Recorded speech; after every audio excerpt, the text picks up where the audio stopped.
Hi friends, welcome to my channel.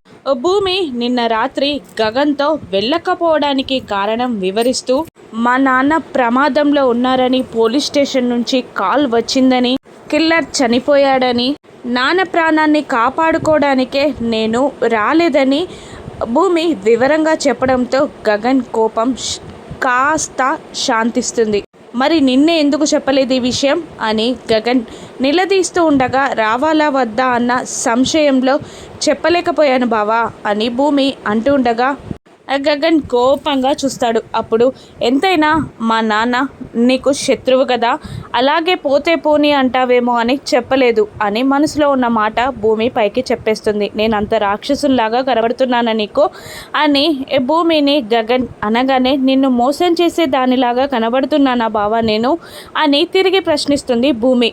ఇక దాంతో గగన్ కూలై భూమి ఫేస్ని 2 చేతుల్లోకి తీసుకుంటాడు. మళ్ళీ ఏదో గుర్తొచ్చి వదిలేయబోతూ ఉండగా గగన్ చేతులని భూమి పట్టుకుంటుంది. అంటే నాతో పెళ్ళికి మీరు ఒప్పుకున్నట్టే కదా, ఈరోజు నిశ్చితార్థానికి వస్తున్నారు కదా అని అంటుండగా, లేదు మీ నాన్న పెళ్ళికి ఒప్పుకున్నారంటే నేను నమ్మట్లేదు, ఏదో కుట్ర ఉండే ఉంటుంది అని అంటుంటాడు గగన్. లేదు, కన్న కూతురి బాధని ఏడుపుని చూడలేకే మా నాన్న ఈ పెళ్ళికి ఒప్పుకున్నారు, ఇప్పుడే మీతో మాట్లాడిస్తా అని అంటూ ఫోన్ చేస్తుంది భూమి శరత్చంద్రకి. చెప్పమ్మా అని సంతోషంగా శరత్చంద్ర అంటూ ఉండగా, మీ అల్లుడు గారు మాట్లాడతారంట అని గగన్కి ఫోన్ అందిస్తుంది భూమి. అల్లుడు గారు అన్న మాట వినడంతో శరత్చంద్ర కోపంతో రగిలిపోతూ, చెప్పండి గగన్ గారు అని వెటకారంగా అంటూ ఉంటాడు. శరత్చంద్ర, నిజంగా మీరు మా పెళ్ళికి ఒప్పుకున్నారా అని అడుగుతుండగా, ఒరైతురే అనే నేనే గగన్ గారు అని మర్యాదగా పిలుస్తున్నాను.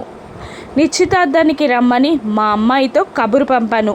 నమ్మితే మీ ఇష్టం, నమ్మకపోతే నేనేం చేయలేను అని ఫ్రస్ట్రేషన్లో చెప్తాడు శరత్చంద్ర. మీ ఫ్రస్ట్రేషన్, కోపం వింటుంటేనే తెలుస్తుంది మీరు నిశ్చితార్థానికి ఒప్పుకున్నారని అంటూ కాల్ కట్ చేస్తాడు శరత్చంద్ర. కాల్ కట్టేశాక భూమిని దగ్గరగా వాటేసుకుంటాడు గగన్. దూరం నుండి చూస్తున్న శారద హ్యాపీగా ఫీల్ అవుతుంది. ఇక పరుగున భూమి ఇంటికి వస్తుంది. ఏమన్నారమ్మా, రావడానికి ఒప్పుకున్నారా అని శరత్చంద్ర అడుగుతుండగా, అవును, మీతో మాట్లాడాక క్లారిటీ తీసుకున్నాక ఒప్పుకున్నారు నాన్న అని చెప్పడంతో, వెళ్ళి నువ్వు రెడీ అవ్వమ్మా అని అంటూ ఉంటాడు శరత్చంద్ర. మీరా అత్తయ్య గారు, నిశ్చితార్థానికి ఏర్పాట్లు చేయండి, కేపీ మిగతా పనులు నువ్వు చూసుకో అని అనగానే, అపూర్వ నువ్వు నాతో పాటు రా అని శరత్చంద్ర రూమ్లోకి వెళ్తాడు. అపూర్వ శరత్చంద్ర కలిసి ఏదో కుట్ర పన్నుతూ ఉంటారు. నిశ్చితార్థానికి శరత్చంద్ర ఒప్పుకోగానే కేపీ వెళ్ళి శారదాకి కాల్ చేస్తాడు. మీరు ఇక్కడికి రాకండి, ఏదో కుట్రలా అనిపిస్తుంది నాకు అని అంటూ ఉండగా, నా ప్రాణాన్ని అడ్డుపెట్టైనా నేను గగన్ భూమిలా పెళ్లి జరిపిస్తాను అని అంటూ ఉండగా, ఇలా కాదు అని అంటూ ఉంటాడు కేపీ. పర్లేదు, ఇలాగే జరగాలి, వాళ్ళ నాన్న ఆశీర్వాదంతో పెళ్లి జరగాలని భూమి కోరుకుంటుంది అని అంటూ ఉంటుంది శారద. కేపీ మాటలకు వినకుండా కాల్ కట్ చేస్తుంది శారద. ఇక అందరూ కలిసి రెడీ అవుతూ ఉంటారు. అక్కడ కేపీ కూర్చోగా వంశీ, ఇందు ఇద్దరు లోపలికి వస్తూ ఉంటారు. వస్తున్న బిడ్డ అల్లుని మీరా గుమ్మంలోనే ఆపేసి, మీరెందుకు ఇక్కడికి వచ్చారు, మిమ్మల్ని ఎవరు రమ్మన్నారు అనగానే, అమ్మ రమ్మంది అని ఇందు అంటుంటుంది. అమ్మ? ఏ అమ్మ అని మీరా షాక్ అవ్వగా, పెద్దమ్మ రమ్మంది, ఈరోజు భూమి గగన్ అన్నయ్యలా నిశ్చితార్థం అంట కదా, అందుకే వచ్చాం అని అనగానే, మీరు అవసరం లేదు ఇక్కడ, వెళ్ళిపోండి అని మీరా అంటూ ఉంటుంది.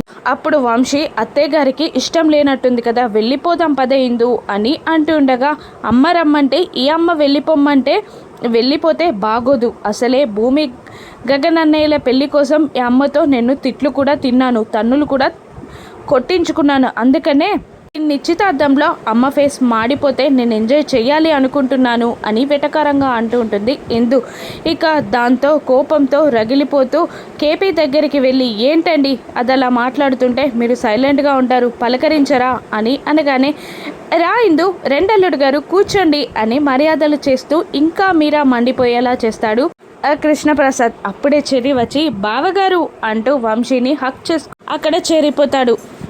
బిందు కూడా జత కలుస్తుంది. ఇక దాంతో మీరా మండిపోతూ నా కర్మకాండలు చేయండి అనగానే, అయ్యో ఇక్కడ నిశ్చితార్థం అన్నారు కదా అపూర్వ గారు అని అంటూ అప్పుడే వస్తున్న పంతులు గారు వెటకారంగా అంటూ ఉంటారు. మీరు రండి, మీకు ఏర్పాట్లు చూపిస్తాను అని అంటూ మీరా పంతులు గారిని తీసుకెళ్ళిపోతుంది. ఇక మరోవైపు భూమిని రెడీ చేస్తుంటారు ఇందు బిందు. అప్పుడే నక్షత్ర కూడా చక్కగా రెడీ అయి అక్కడికి వస్తుంది. అప్పుడు బిందు ఇందు వెటకారంగా నక్షత్రతో మాట్లాడుతూ, నువ్వు చాలా లక్కీ భూమి, ఎంతోమంది అమ్మాయిలు మా అన్నయ్యపై మనసు పడినా మా అన్నయ్య నిన్ను ప్రేమించాడు అనగానే నక్షత్ర కోపంతో రగిలిపోతూ, నన్నే కదా నువ్వు అనేది, అయినా ఈ పెళ్ళి అని అనేలోపు అక్కడికి అపూర్వ వచ్చి నక్షత్రాన్ని ఆపేస్తుంది. అది కాదమ్మా అని అంటుండగా కళ్ళతో బెదిరిస్తూ ఇక్కడి నుండి వెళ్ళిపోమ్మని చెప్తుంది. ఇక నక్షత్ర వెళ్ళిపోగానే ఇందు బిందులని కూడా భూమి రూమ్ నుండి వెళ్ళిపోమ్మంటుంది. ఆ తర్వాత శోభాచంద్ర నగలిస్తున్న అపూర్వాన్ని చూస్తూ భూమి ఇలా అంటుంటుంది, ఏంటి పిన్ని ఇంత నాటకం, ఎందుకింత ప్రేమ అని అంటుండగా, అవునే ఇదంతా నాటకమే, ఖచ్చితంగా చెప్తున్నా, మనం గెలవలేని అన్న చోట ఒక్క అడుగు వెనక్కి వేయక తప్పదు. నిన్న నువ్వు వెళ్లకుండా కాచిన కన్నీరు ఆయన బాధలో ఇలా ఒప్పుకోనేలా చేసింది, అంతే. నువ్వు వెళ్తూ వెళ్తూ ఆస్తి కూడా మొత్తం తీసుకెళ్ళవని, మాకు కొంత మిగిలిస్తావని మీ నాన్న హామీ ఇచ్చారు, అందుకే రియలైజ్ అయ్యా అని అపూర్వ అంటుండగా అనుమానంగా చూస్తూ ఉంటుంది భూమి. అక్కడి నుండి అపూర్వ వెళ్ళిపోతుంది. బయటికి వచ్చి, నువ్వు నా కూతురువేనా, నోరు జాగ్రత్తగా ఉంచుకో అని వార్నింగ్ ఇస్తుంది నక్షత్రకి అపూర్వ. ఇక అందరూ కలిసి గగన్ కోసం ఇంటి బయట వెయిట్ చేస్తూ ఉంటారు. గగన్ సూట్లో శారదతో కలిసి పూరిని తీసుకొని ఇంటి ముందుకి వస్తారు. రమ్మన్నట్టు శరత్చంద్రాన్ని పిలవమని అపూర్వ సైగ చేయగానే, రామ్మ శారద చెల్లి, రండి గగన్ బాబు, రామ్మ పూరి అని అంటుంటాడు శరత్చంద్ర. అందరూ కలిసి లోపలికి వెళ్తారు. ఇక భూమిని చక్కగా శారీలో రెడీ చేసి కిందికి తీసుకొస్తుంది ఇందు. భూమిని శారీలో చూసి మైమర్చిపోతాడు గగన్. ఆ తర్వాత గగన్కి కాఫీ అందిస్తుంది భూమి. వెళ్ళి శరత్చంద్ర పక్కన కూర్చోగానే, మీకు పెట్టిపోతలు ఏం కావాలో అడగండి అని అంటూ ఉండగా, పిల్లని పంపిస్తే చాలు, మాకు అదే మహాభాగ్యం అని శారద అంటూ ఉంటుంది. అమ్మ ఇందు బిందు, మీ అన్నయ్యకి ఇల్లు చూపించండి అనగానే, అన్నయ్యకి మాకన్నా భూమి ఇల్లు చూపిస్తూ బాగుంటుంది మామయ్య అనగానే కోపంతో రగిలిపోతూ ఉంటాడు శరత్చంద్ర. వెళ్ళమ్మా అన్నట్టు శరత్చంద్ర భూమికి సైగ చేయగానే భూమి గగన్ని తీసుకొని పైకి వెళ్తూ ఉంటుంది. భూమిని పట్టుకోవడానికి గగన్ ట్రై చేస్తూ ఉంటాడు. వెనకాల నుండి భూమిని గట్టిగా వాటేసుకుంటాడు గగన్. కోపంతో రగిలిపోతూ ఉంటాడు శరత్చంద్ర. నిశ్చితార్థం ఆపడానికి అపూర్వ చేసే ప్లాన్ ఏంటి, గగన్ ఎలా తిప్పి కొడతాడో రాను ఎపిసోడ్స్లో చూద్దాం. Thank you for watching.